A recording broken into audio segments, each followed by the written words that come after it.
Good afternoon, everybody. Good afternoon, John Donovan. Marty Keller here. Welcome to the Intentional Living podcast.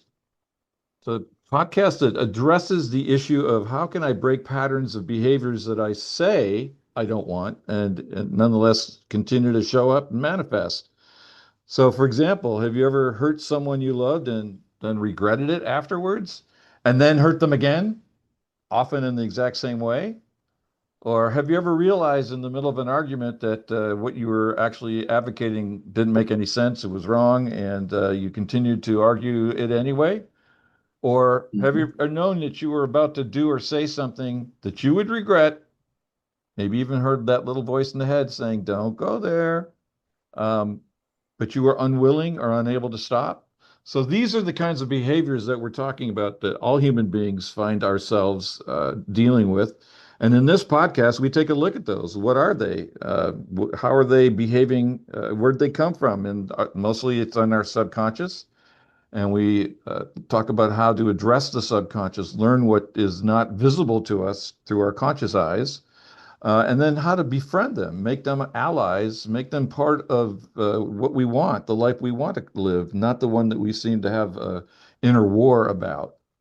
And so this is a practice that my friend and mentor here, John Donovan, developed over the past quarter century. And this is actually a practice that's done, first of all, in a group setting. I learned how to do this in a group so that I can then learn to do it with myself when I'm on my own and I'm dealing with that crazy voice in my head or that impulse in my body to do something that my voice, the head voice in my head says, don't go there. So this is our practice, and we'll talk about at the end of the podcast how you can participate in this practice through our group meetings, which are all on Zoom, and so they're accessible to you wherever you are in the world. And but we'll, like I said, we'll give you the specifics of that at the end of the podcast. And so before I introduce today's topic, John, anything you'd like to add for the newcomer about what we're doing here and why we're doing this at all?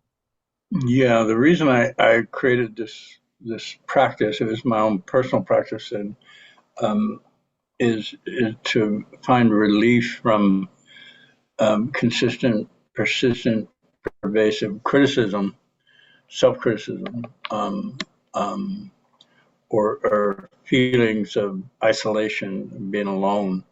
Um, so I figured it out in myself, and I want to share this information with as many people as possible. So, yeah. Okay. And one way that you can help us do this is to hit that like button, and if you haven't already done so, subscribe to the channel. We That helps us build our audience, and when we get to a certain threshold, wonderful things happen in terms of propagating this message. So please help us out and become subscribers and like the podcast. And I thank you in advance for doing that. Um, John and I have been having an ongoing series of conversations for the past three-quarters of a year on what we call the accountability practice principles. And these are a series of statements that illustrate or point the way toward this practice, how it works, what we can expect, how we can make it work for us, what it can illuminate, particularly in our subconscious minds. Um, and we started out, I don't know, John, a couple of years ago, we thought, oh, well, that makes sense. That sounds like a principle. And we started out with six, and I think we're up to some 2 dozen or so of these Yeah. different principles. Like the first one that's on the list, and it's not first in importance. It's just the first one we wrote down is I'm always getting what I want. Uh, Other principles are like the quality of my life is determined by the focus of my intention. What we become, what we hate. There's the body, the hurt people hurt people. So there's a whole list of those, and we have been doing a podcast on each of them over the past several months. And so, if you're interested in learning about the principles, you can go to the Intentional Living YouTube page, and they're all there. And we had a conversation, you and I, John, did a month or so ago with our colleague and friend Dan Gutierrez, and we were just reviewing the principles in general, and we came up with a half a dozen new ones. And Yeah. so you can tell that we like to create these principles, and we'll probably come up with some more. But so we have been adding to our series, our podcast series on each one of these principles. And last week we took a look at the principle feedback without permission is violence. And I'll put the list up so everybody take a quick glance at it um, and see what we're talking about. And so give me a second to do the old Zoom share screen. And once that's up here, okay, so we started out with the new ones that we added. So you can see here um, the more recent podcast, we did one on when I'm defending myself, I'm participating in my own oppression. Just because I think it doesn't mean it's true. Focus plus intention equals manifestation.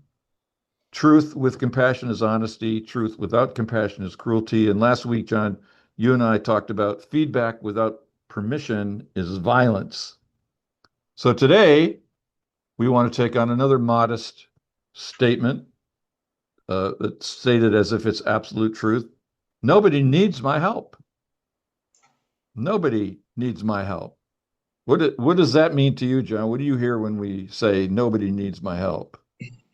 Um, in my family work and dysfunction, childhood trauma, I learned that it was my job to please other people, to go outside of myself and make sure everybody's doing okay. So I would be okay. So everybody else is doing okay, I'm doing okay.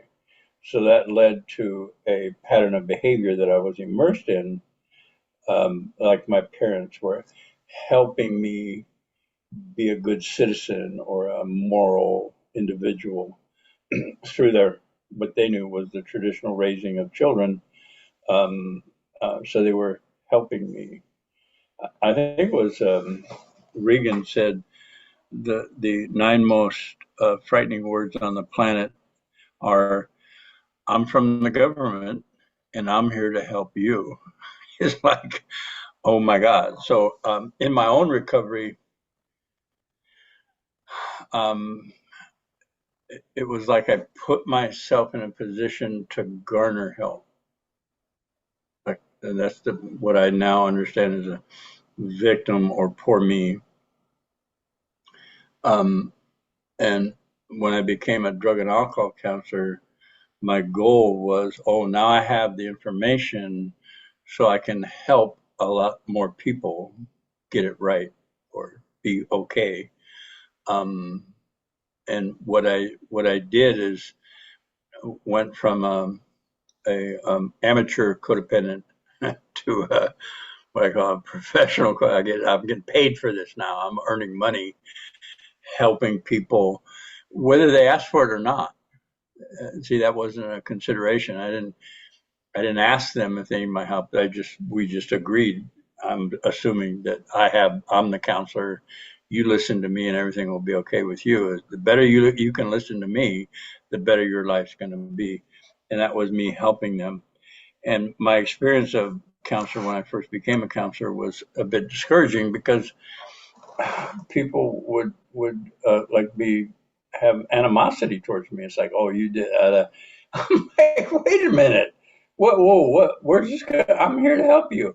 And then I slowly figured out that me having that concept of help, now it doesn't mean that in my capacity as a facilitator for intentional living, that I do help people move through issues, problems, patterns, but it's not with the same motivation that I had before I understood this process.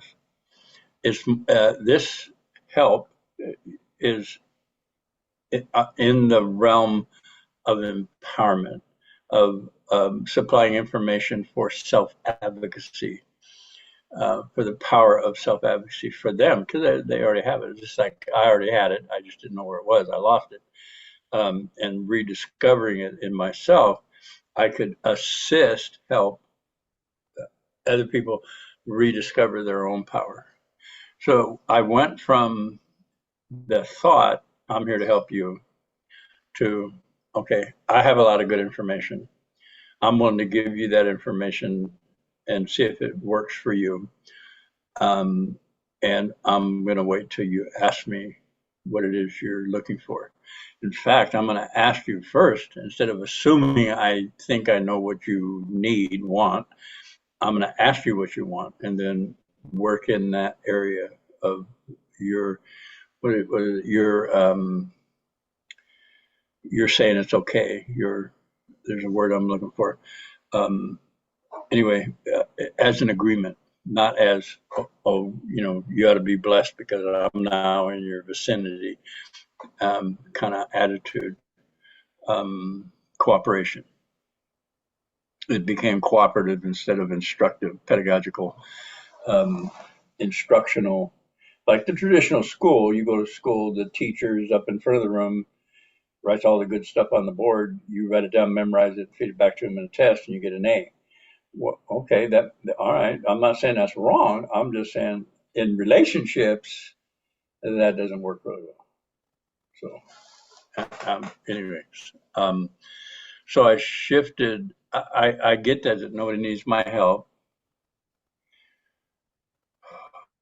which puts me in a space of safety for them. There's a safety for them to dialogue with me where they feel comfortable talking to me because I'm not thinking I'm better than. That's the idea. I help you. That means I have more. I have what is money, emotional maturity, or what. I'm gonna, in my shoot, I search for words today. In my benevolence, I'm gonna, give it to you. It's like so. It shifted how I facilitated. It also shifted how people heard me, and I'm effective in this field. And I'm not talking about the field of recovery. I'm talking about this field of understanding empowerment instead of codependency. I'm effective. It's effective. People shift.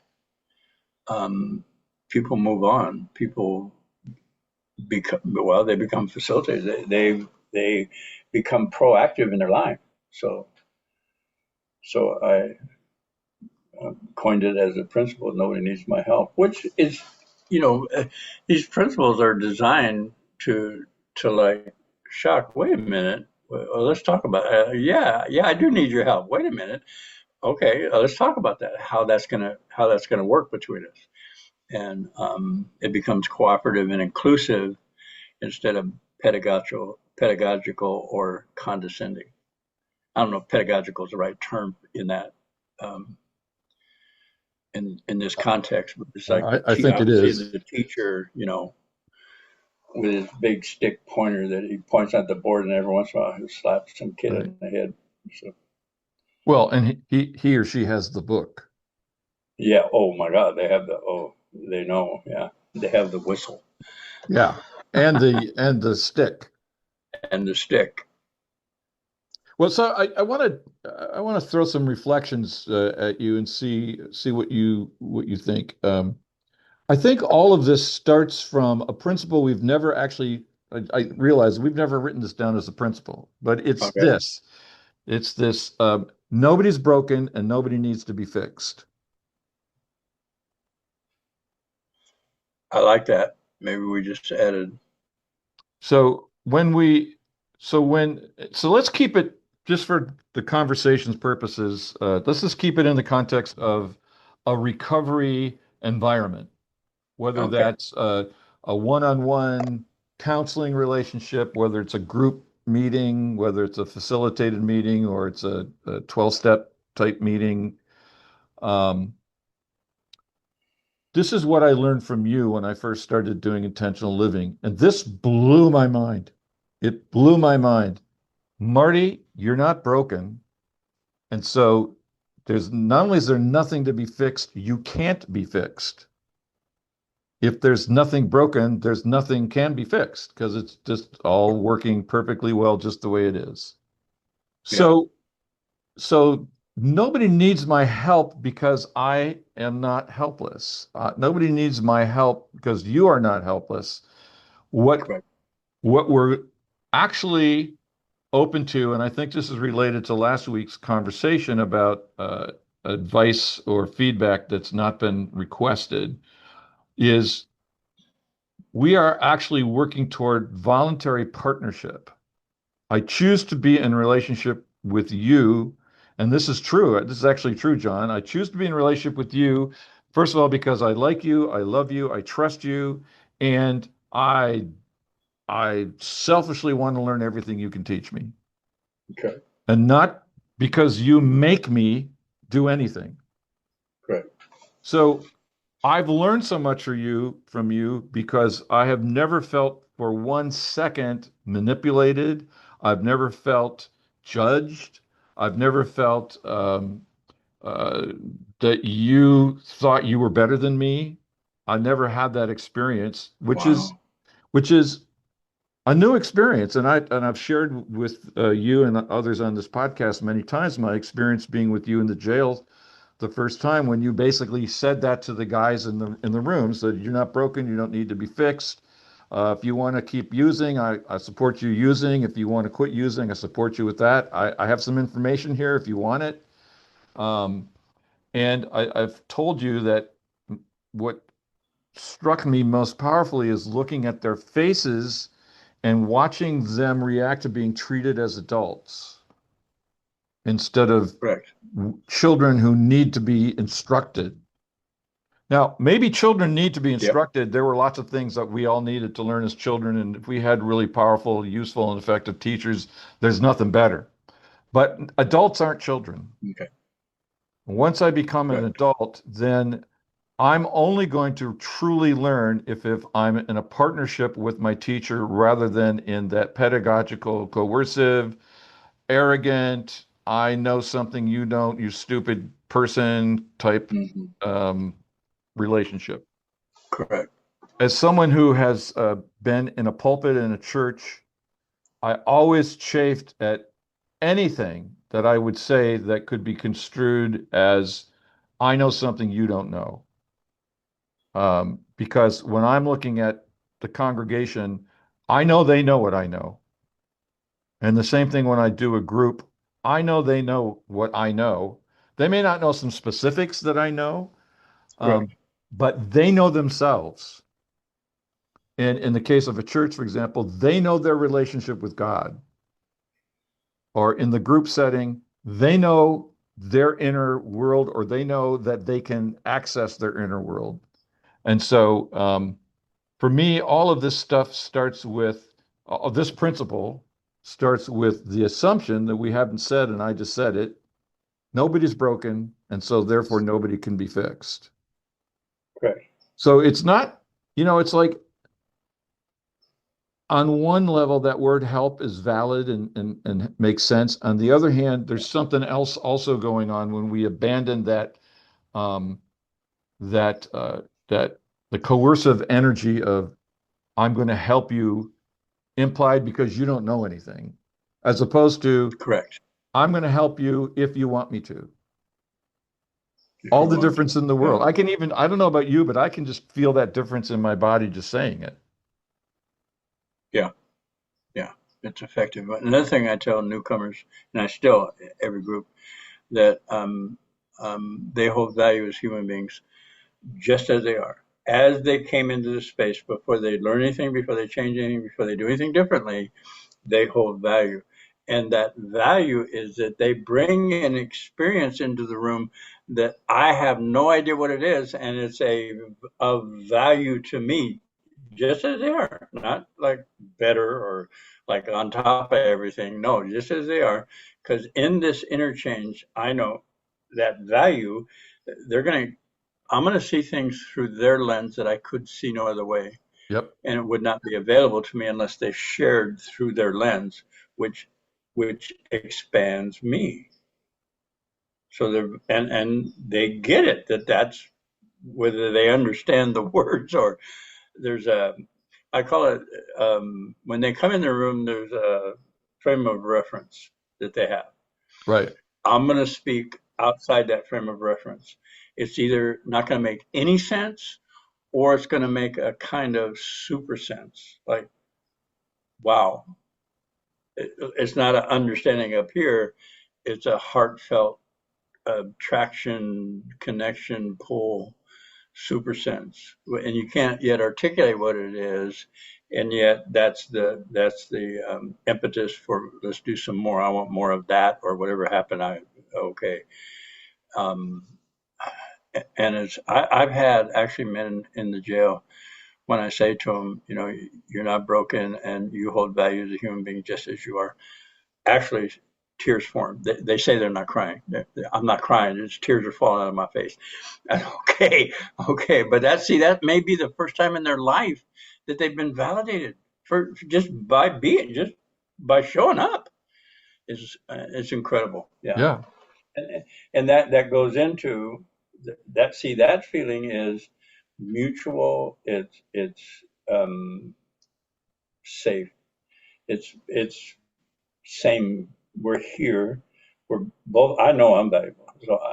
And I'm telling you, you're valuable. This is where we start. We'll see where it goes.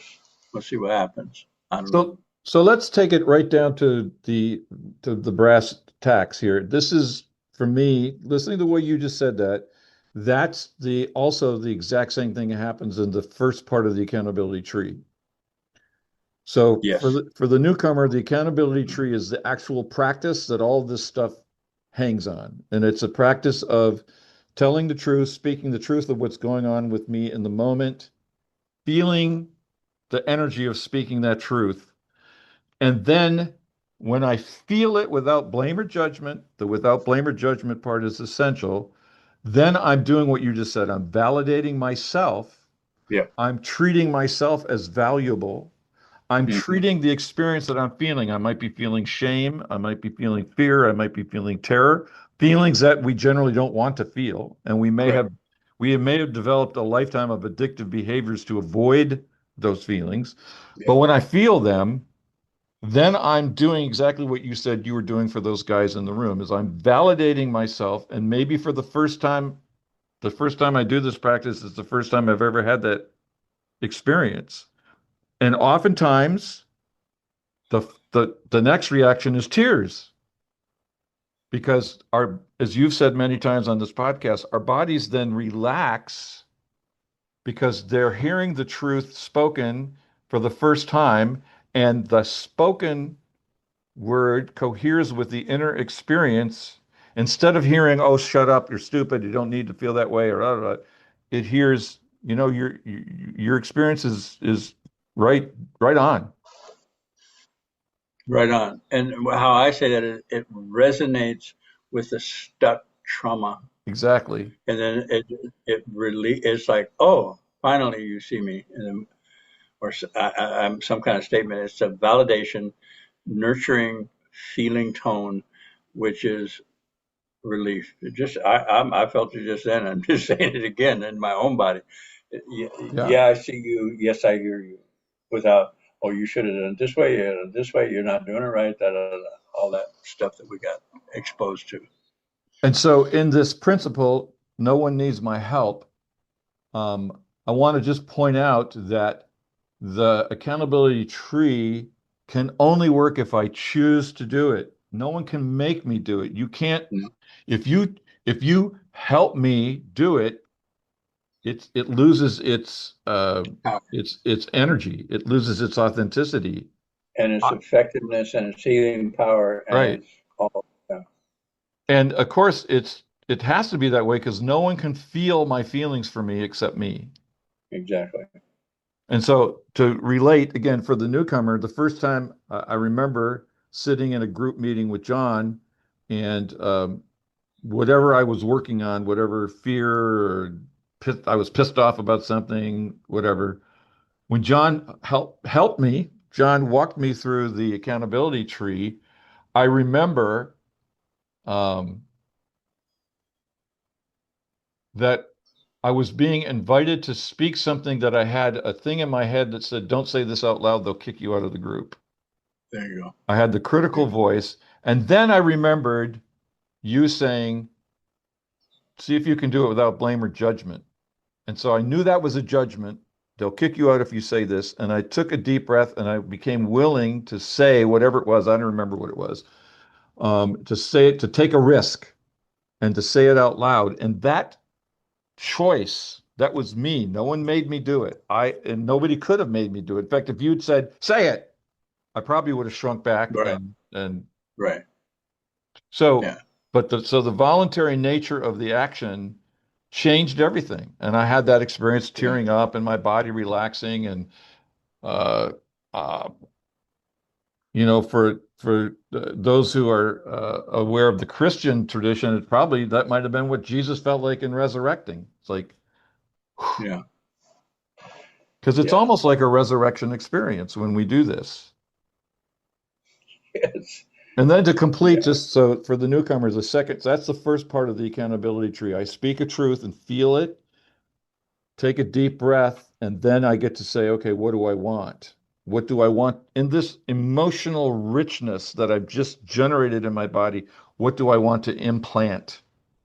Oh, I intend to feel happy. I intend to feel at peace. I intend to feel um, confident, whatever it is. Hmm. And now, Yeah. now that energy in my body comes to nurture and grow that new intention. And it goes in my Correct. subconscious where it starts to change the subconscious. This is the accountability And in practice fact, for, yeah, the act of asking for what you want in that field, in that feeling tone, is power, is nurturing, is um, whatever I intend to be confident. Well, that there's a confidence in that happens. Or I intend to be kind. There was a kindness to self in spite of what you just right, owned. right, It's right. like bludgeoning and all. Well, there was a I intend to be kind. Well, that whole thing was an act of kindness. Was an act of no blame, no judgment. That's unconditional love. Exactly. And there's no condition on it. You just said the Right. truth. My truth was I'm arrogant or I'm worthless. Nice deep breath. Oh, I can feel it now. There was a little bit left. I intend to know that I'm valuable beyond measure. Okay. Yeah. Right. Wow. Uh, and that now is an experience that I lodge in my memory, which now is there. So when I have a choice moment or a situation, I now have that bit of information informing my choice, which changes the choice from reactive to proactive, which is what I'm looking for, is to be proactive in my life. Emotional regulation, frustration tolerance, impulse control, and delayed gratification, right there. The things that I didn't get as a child, because nobody mirrored my emotional state, they just told me how to be instead of mirroring for me what was going on internally. Frustration tolerance, impulse control, gratification, and those are the three things that an addict does not have: the ability to tolerate frustration, the impulses, screw you, I'm going to go get drunk, and I could wait and see what happens, and I'll do it tomorrow. No, tomorrow's too long. I'm going to do it right now. I need to get relief right now. Time to go to But the store. so can I offer you something on that? Yeah. So would you be willing to consider those three things aren't just what an addict doesn't have? Those three things are whatever a non-mature adult doesn't have. Those three things Thank you for that. are the hallmark of maturity, and we live in a culture that's not all that mature. Correct. And There you go. it's not just the addicts, or maybe the definition of addiction is really needs to be broadened. Well, it does for the addict. And most people are in some type of pattern, or they Exactly. wouldn't. We wouldn't be in this conversation. They'd be out like doing stuff and making Right. things and being in community and serving people and Right. making a difference. So Right.